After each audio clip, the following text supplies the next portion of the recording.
a ciertos grupos considerados particulares, en este caso ustedes hablaban del gaga y eso, estamos hablando de un diferencialismo, es decir, el mecanismo, aunque es racismo, son distintos, ¿no? O sea, la tecnología que se utiliza, digamos, para establecerlo. Y la otra cosa es que uno de los grupos planteó la nacionalidad como racismo simbólico. Yo lo diría como una vaina más institucional, porque a ver, la nacionalidad primero es un accidente. Nacimos en este pedazo de tierra por miles de razones, ¿no?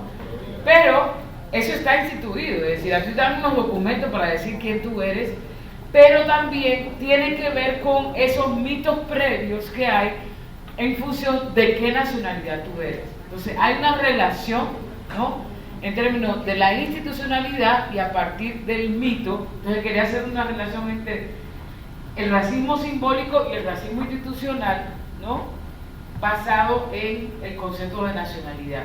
Igualmente, por ejemplo, el nacionalismo, aunque el nacionalismo tiene mucho de simbólico en el sentido que tiene que ver con mito, con sentimiento, con esas cosas de lo que significa el escudo, la bandera, pues también tienen realidad material e institucional, es decir, la bandera es una cosa institucional, el escudo también, pero el sentimiento que se crea a partir de esos símbolos, pues también tiene que ver con esa cosa simbólica, ¿no?, de lo que significa el nacionalismo. Entonces vemos cómo hay una articulación de muchos de estos tipos de racismo cuando empezamos, digamos, a particularizarlo. Yo creo que eso sería como los comentarios. Ahora vamos a pasar a una parte con Yuderquis, que es para terminar como este primer módulo sobre racismo, de cuáles han sido como los discursos centrales de los movimientos antirracistas que podemos caracterizar. Son muchos, pero nos vamos a limitar, digamos, algunas cuestiones.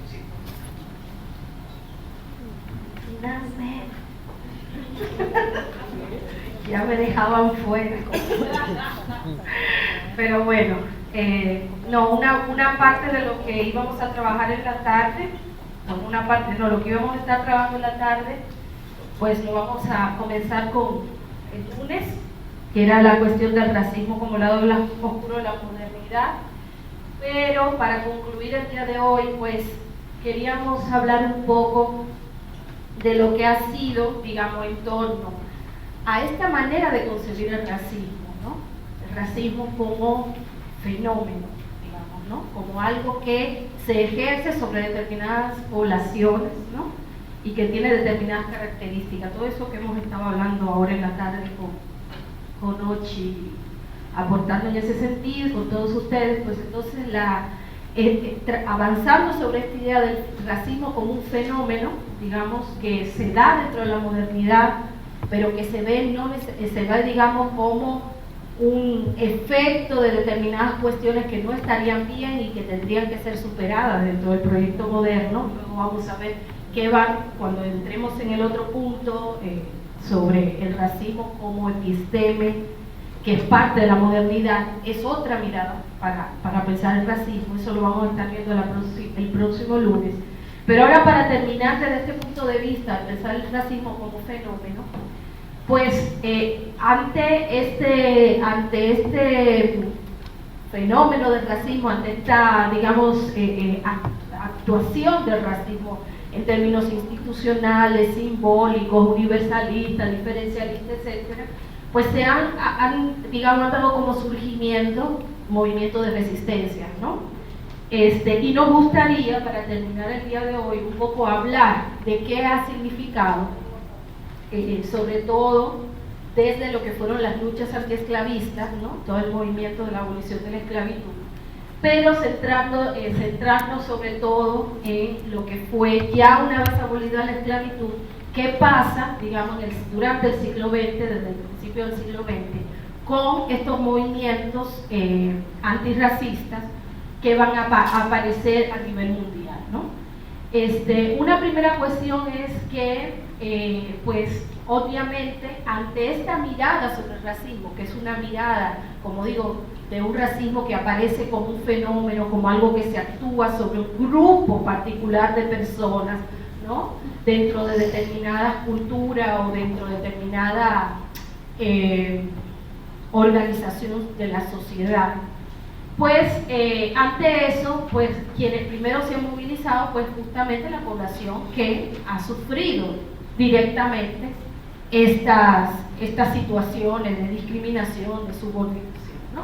Y entonces pues el movimiento negro ha jugado un papel fundamental, ¿no?, a nivel continental y a nivel mundial. Luego, pues aquí no estamos trabajando, por ejemplo, el movimiento indígena, que va a surgir mucho más adelante en América Latina. Solamente nos vamos a estar concentrando en esto del movimiento negro. Y una de las cuestiones es que, bueno, la lucha antirracista contemporánea, ya, como digo, ya en un periodo post-esclavitud, supuestamente, ¿no?, ha surgido durante el siglo XX, sobre todo desde la segunda mitad del siglo XX, en África y en diferentes países con existencia de población afrodescendiente.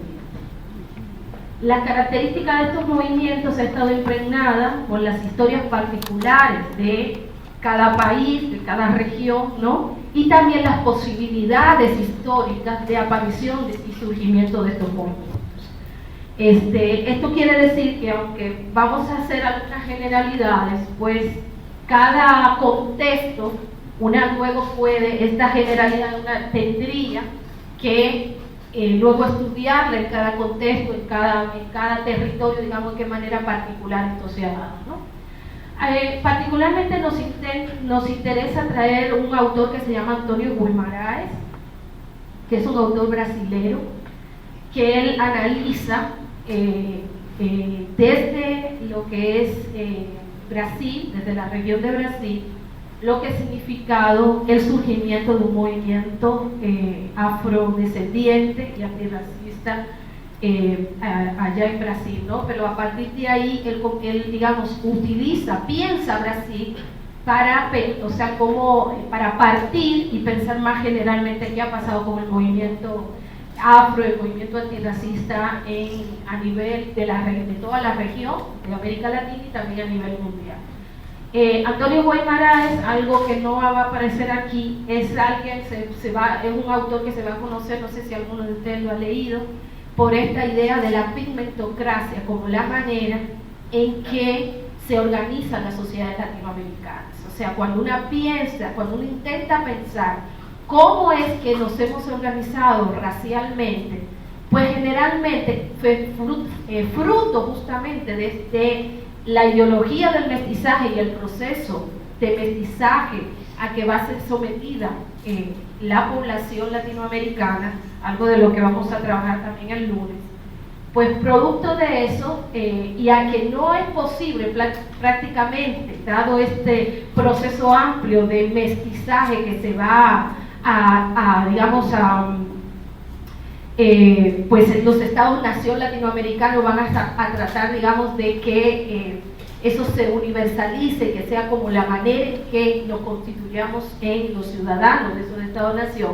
Pues justamente una no puede pensar, como es el caso de Estados Unidos o por ejemplo de África, o por ejemplo Suráfrica, esta división tan tajante entre la población blanca y la población negra. Generalmente en América Latina, cuando uno habla de blanco, es ese blanco que uno aquí, de manera coloquial, dice el blanco con el negro detrás de la oreja, ¿no? Porque siempre han habido, se ha fomentado estos procesos de intercambio de las poblaciones dentro de esta ideología también nombrada de la democracia racial, que es lo que van a asumir la mayoría de los estados latinoamericanos, ¿no? Entonces, esta idea de la pigmentocracia, de la que habla Guimarães, tiene que ver con muchos de los ejemplos que han salido aquí, ¿no? Por ejemplo, que hablamos todas estas maneras de categorizar lo que somos indio claro, indio oscuro, ¿no? Una serie de etiquetas que son muy particulares, digamos, de intentar separar lo que prácticamente a ojos foráneos es imposible, porque alguien que viene a Dominicana lo que dice aquí no hay blanco, aquí todo el mundo es negro, ¿no? Sin embargo, nosotras vivimos hablando de el negro y aquí hoy lo hemos visto y fue por eso que en un momento Ochi llama la atención. Estamos hablando de la experiencia de la racialidad como algo que le compete al otro, a la gente pobre, a la gente, digamos, haitiana y yo he visto gente aquí hablando hoy, hablando de estas experiencias y yo digo, pero si quien está hablando es una negra, ¿no? Y no aparecemos ahí como negros, no nos identificamos, no hay un reclamo de excelencia de colocarnos en ese lugar, ¿no? Pero es el producto también de cómo se ha conformado, particularmente en Dominicana, estas clasificaciones sociales, desde la más clarita hasta la más negra oscura, ¿no? Entonces, esto es lo que Guimarães va a llamar la pigmentocracia, ¿no? Quien va a ser blanco no es porque realmente sea el blanco europeo, ¿no? Sino que las clases altas se construyen a la imagen y semejanza de Europa y en esa aspiración de ser blanco, ¿no? Esta gente se va a reclamar blanca, pero efectivamente lo que tú vas a encontrar es mayor blanquitud en la piel, más claridad en la piel. No es que necesariamente haya esta pureza de sangre, eso es prácticamente imposible en nuestros contextos. Bueno, ¿qué me interesa traer de Guimarães? Él intenta, como decía, hacer esta historización del surgimiento de los movimientos antirracistas. Y una de las cosas que él dice es que él se pregunta ¿por qué tarda tanto en aparecer en el contexto de América Latina un movimiento antirracista? ¿Por qué es hasta final de los 80 y principios de los 90, digamos, que una va a comenzar a encontrar alrededor de todo esto que va a ser la contracelebración de los 500 años, donde comienza a aparecer un sujeto identitario que se reclama descendiente de gente africana traída a América Latina? Han habido, digamos, otros momentos, y está el caso de Brasil, por ejemplo, que es justamente de donde él está hablando, que constituyen, digamos, son casos paradigmáticos justamente porque en Brasil de alguna manera pues hay una población mayoritaria que sí ha comenzado a reclamarse descendiente de africanos, ¿no? Y eso lo van a hacer más tempranamente con relación al resto de América Latina. Sin embargo, Guimarães considera y piensa también cómo es que en un contexto como el brasileño pues ha tardado tanto en que surja un movimiento negro, un movimiento antirracista. Entonces, una de las cuestiones que él señala, una de sus hipótesis, es que durante mucho tiempo, digamos hasta casi ya entrar más allá de, o sea, podríamos decir ya los 60 por ahí, ¿no? Hasta los años 60. Pues los referentes de lo que era la lucha antirracista se han concentrado fundamentalmente en Sudáfrica con el apartheid y en Estados Unidos con el segregacionismo. Estos dos elementos, estos dos modelos del apartheid y el segregacionismo, durante mucho tiempo, digamos durante más de la mitad del siglo XX, aparecen como los únicos referentes de modelos de organización social basada en clasificación racial. Y eso tiene que ver justamente con que en estos estados, en estos proyectos nacionales, pues era muy evidente, digamos, la manera en que esta clasificación aparecía, ¿no? Entonces, o era por segregación, que implicaba, digamos, un alejamiento entre los dos tipos de poblaciones, ¿no? Que no se tocaban, o el apartheid, ¿no? Que ya era un racismo incluso hasta de Estado, ¿no? Que implicaba una serie de leyes que decían que no eran iguales la gente blanca y la gente negra, ¿no? Entonces lo que señala es, digamos, que contrario a eso, en América Latina, justamente por esta pigmentocracia, por esta ideología del mestizaje, lo que ha aplicado es un racismo asimilacionista, que implicaba justamente que en nuestras Estados-nación, en nuestros emergentes Estados-nación, la gente pensaba que era posible, digamos, salir del racismo o evitar el racismo gracias a que se asimilaba, ¿no? a ese ciudadano que estaba pensando los Estados-nación, ¿no? Entonces, él lo que señala es que no va a ser hasta que Sudáfrica con el apartheid y Estados Unidos con su segregación racial, comienzan, digamos, a resolver parte de estos problemas y dejan de tener como el centro de la mirada sobre el racismo, no es hasta ese momento y cuando ya comienzan a aparecer leyes que van, por ejemplo, a intentar que no haya discriminación racial, ese tipo de cuestiones en países como estos, pues no es hasta ese momento que vamos a poder comenzar a ver este otro tipo de racismo que era el que, por ejemplo, el que conforma y ha sido, digamos, la particularidad del tipo de racismo que se ha dado en los países latinoamericanos, ¿no? Entonces, aquí justamente dice un poco los referentes del racismo de Estado, no de racismo de Estado tal como había en Estados Unidos y en Sudáfrica, no permitieron evidenciar otras formas de racismo, ¿no? Como el racismo asimilacionista que prevalecía históricamente en Brasil y en América Latina. En Brasil, como en el resto de América Latina, la lógica universalista del programa antirracista, esa cuestión de todos somos indios, o todos somos iguales, ¿no? Es que lo hicimos al principio, no, nosotros somos todos iguales. Y parecería que no existe, ¿no? Que hay una supuesta democracia racial, ¿no? Entonces, ese programa universalista ocultó la existencia de diferencias infranqueables entre grupos blancos, negros e indígenas, ¿no? Esta lógica fue conveniente, por ejemplo, en el caso de Brasil, que es lo que él parte estudiando, ¿no? A los brasileños blancos, ya que no dejó ver el racismo asimilacionista que prevalece históricamente en el caso de Brasil, ¿no? Pero uno podría pensarlo, por ejemplo, para otros contextos de América Latina. Una vez que el segregacionismo en Estados Unidos fue superado, se dieron cambios importantes en la mirada y caracterización sobre el racismo. ¿Alguien está levantando la mano? No. En toda esta cuestión de lucha antirracista, te pregunto, ¿no se considera la revolución haitiana como una revolución antirracista o solamente antirracista?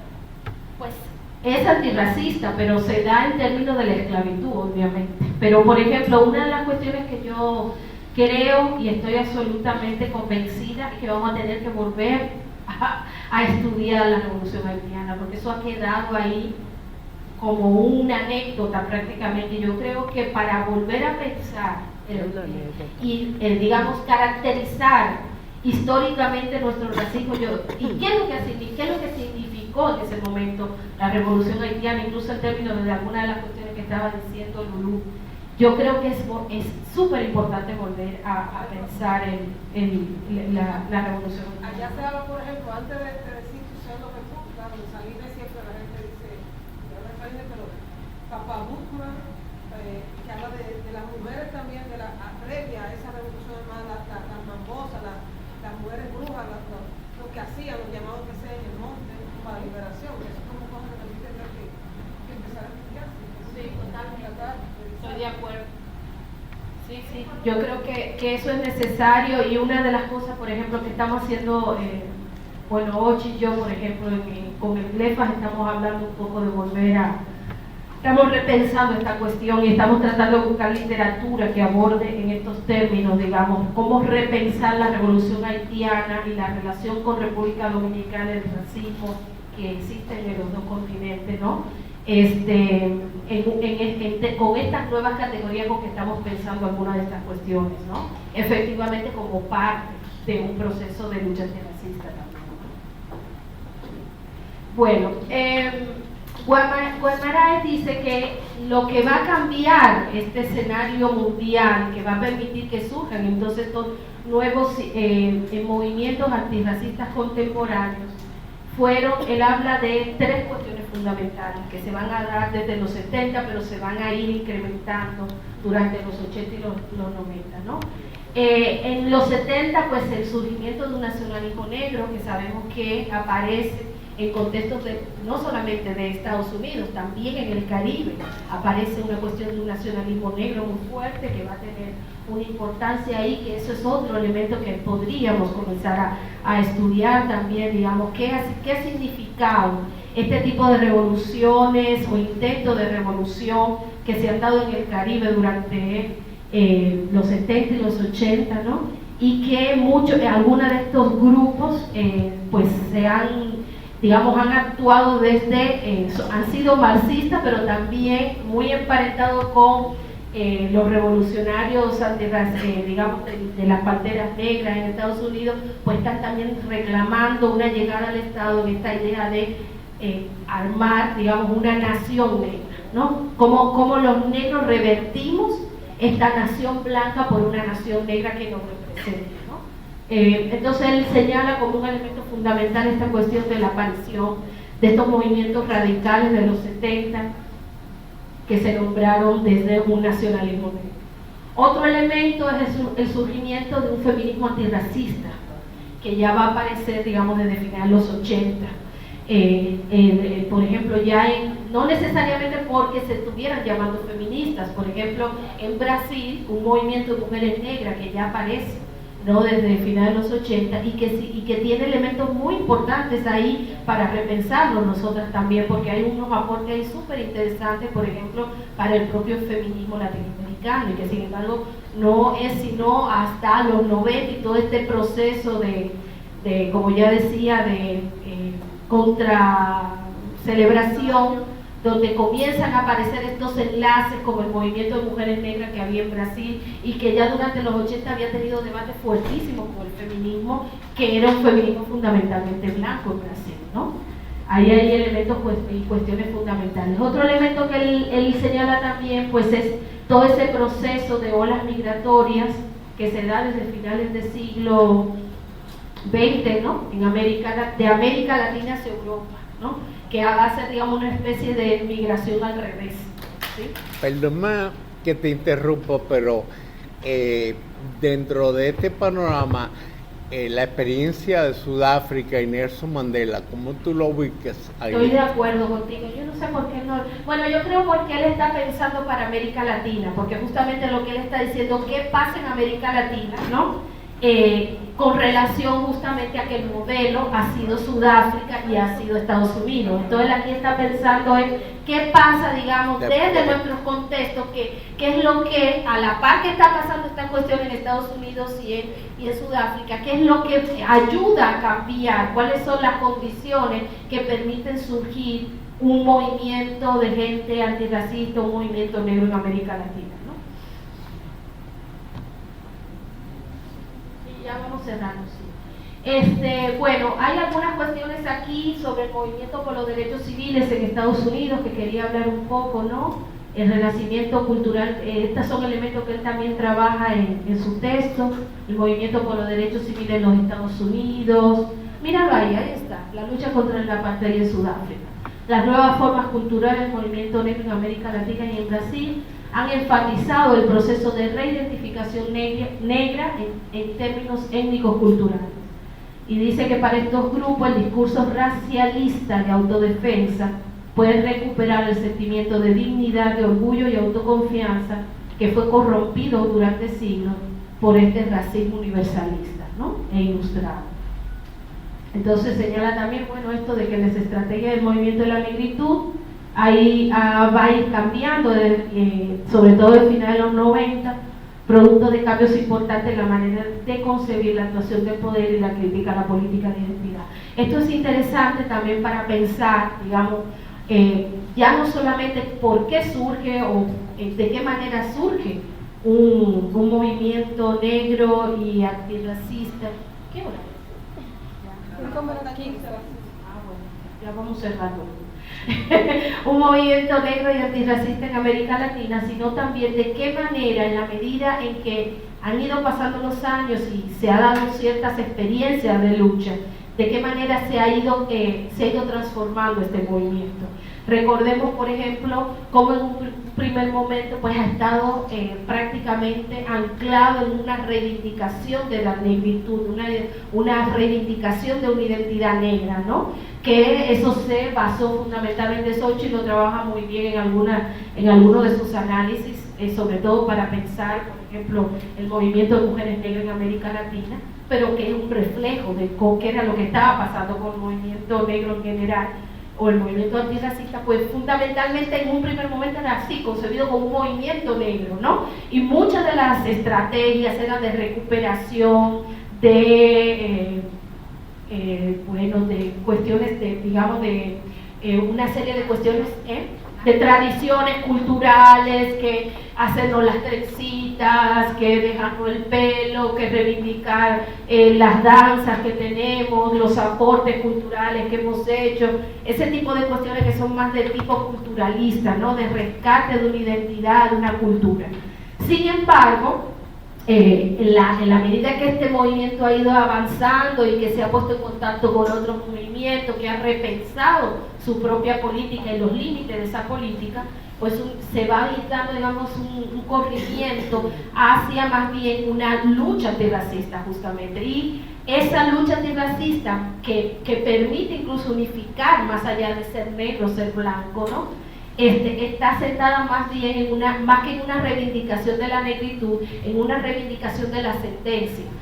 Somos gente que tenemos orígenes africanos, ¿no? Y esos orígenes africanos implican que ya no somos África, no somos africanos, somos de aquí, de América. Y eso entonces, ¿qué implicaciones ha tenido en términos históricos? Porque lo que surge de aquí es otra cosa que implica parte de lo que hemos traído de esas herencias, pero también hay resignificaciones, reconceptualizaciones, un rehacer cotidiano, histórico, digamos, de qué se ha hecho con todo eso, pero también qué se ha hecho con los intentos de subordinación, ¿no? Y de opresión a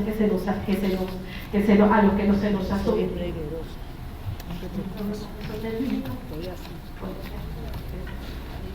Con esto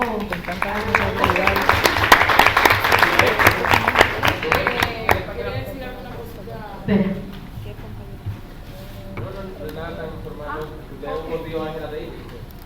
Sí, pero lo vamos a ver después.